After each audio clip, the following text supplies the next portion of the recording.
woman and look kind of like your mom's housekeeper or something. Oh, she doesn't feel palatable to me because she was fine. Them white women would not been listening to her if she was fine.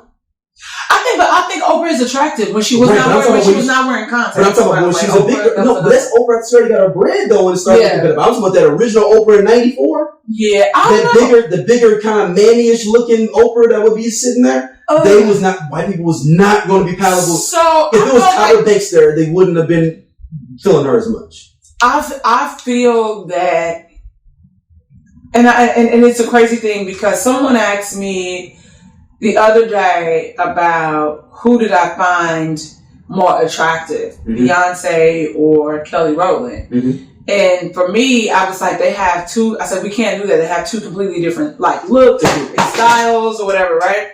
So I feel like Kelly Rowland had the potential because locally, was Beyonce blocking her blessings? No, I'm gonna say the industry. We know how the industry works. Mm-hmm. And she's a dark skin girl? Yeah, she's she's a chocolate girl, but also I feel that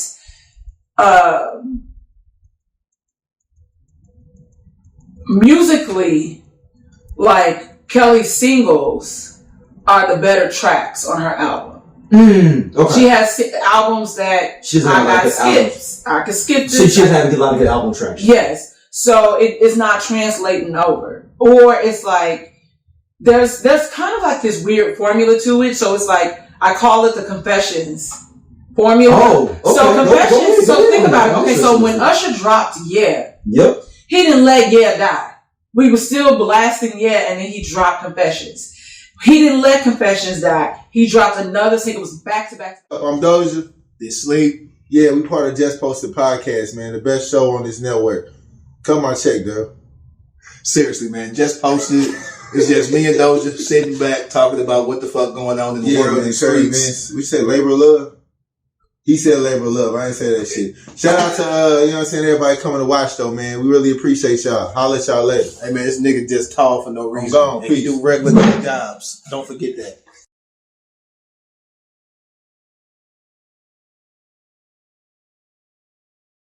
Usher was on her ass when 2004. It's about 5 or 6 singles over there? It's 5 or 6 singles. Then he goes back and gives us Rhythm City, and then a deluxe edition. We get Seduction. You get Red Light. You get .com.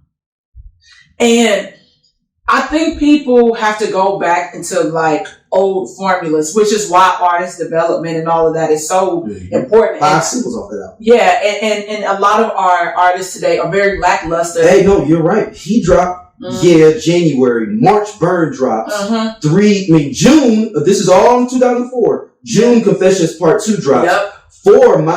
August My Boo drops. Yep, and that was the deluxe edition. And then Caught Up drops. Yep. In the beginning of January 05. So he can hit us 5. In 12 months, he hit us with 5 singles. Yep, and they don't do that no more. And so for me, I feel maybe I should have been an A&R publicist, just because that was something that we had. You've been fired now.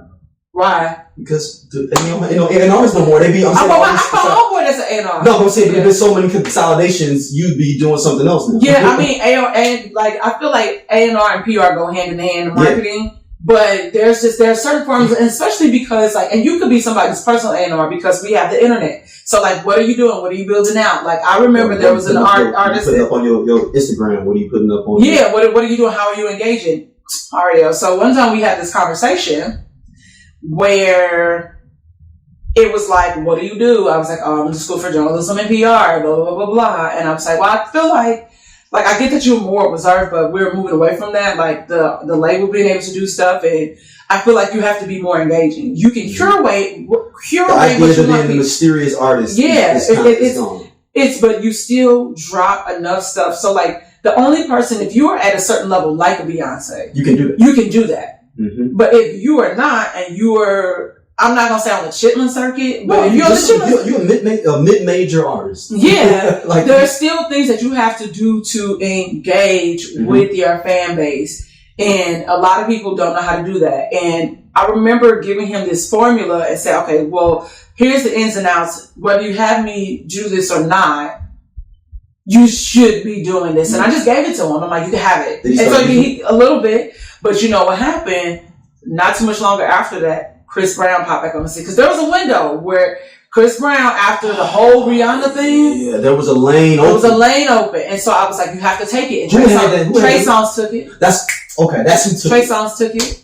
And then you had Chris Brown starting the vlog. Starting to tweet more, starting to come back out. Yeah, and then that's what happened, because then you had him now. He's dating Karuchi, but then he still be man. I was just never forget, because he had this vlog called Mechanical Dummy, and so it was just you was going and he was every day posting videos, whatever. Yes, and so that's how we ultimately get Deuces. Deuces was recorded. I heard the original version. Kevin McCall played it for me. Right, because it was Kevin McCall's song, right? It was Kevin McCall's song. So he played the original version that he made in his grandmama's basement. Everything was the same except Tiger. Tiger went in and wrote his verse. That was it. But everything was the same. So was birthday cake before or after Deuces? After. Because I was saying, like, I was trying to think, is Deuces what got him back? Deuces is what pivoted him back into the spotlight, and that's where you start checking, because then he started dropping mixtapes. So that Deuces was on the In My Zone mixtape, then he did In My Zone 2, and then he did a couple of other ones and they were actually really, really solid.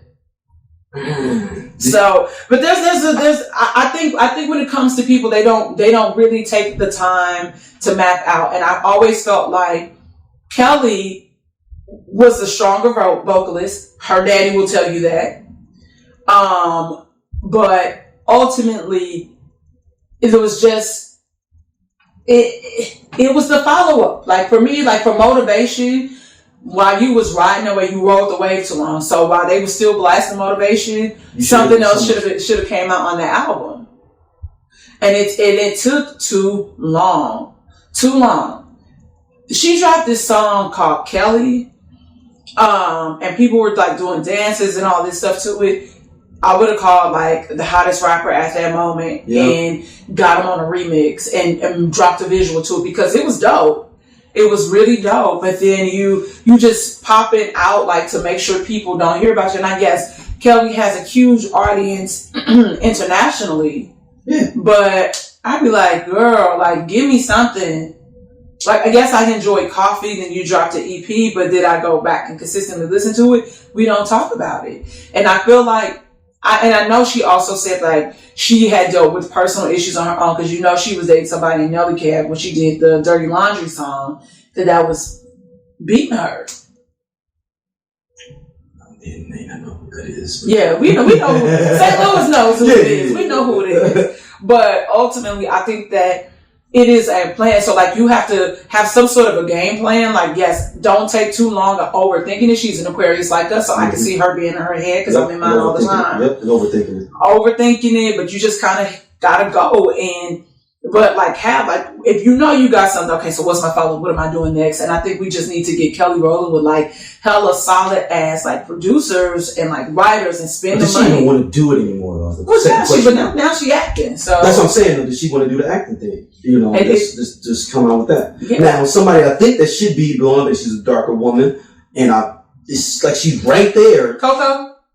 No, you know I love Coco now. I'm not talking about Coco. I'm talking about Jasmine Sullivan. Man. It's like she's right there, like on the edge of like everything, but I think so she's a darker girl maybe, and she's a thicker girl. I'm gonna say, she's there. I'm gonna say she's there. You think so? Yeah. You know, she won a Grammy for a Hotel, so for one of the singles. Yeah, Hotel's a dope ass album. Yeah, and so people, it was weird. The controversy around Hotels was really interesting in hearing the conversation. Why was people upset? Because people felt like she went a different direction. Yeah, and had to like sexualize herself in order to be successful. And I was like, no, like what this bitch is saying is things that we've all done as women. And it helped. That song with Anderson .Paak right there. I was like, listen.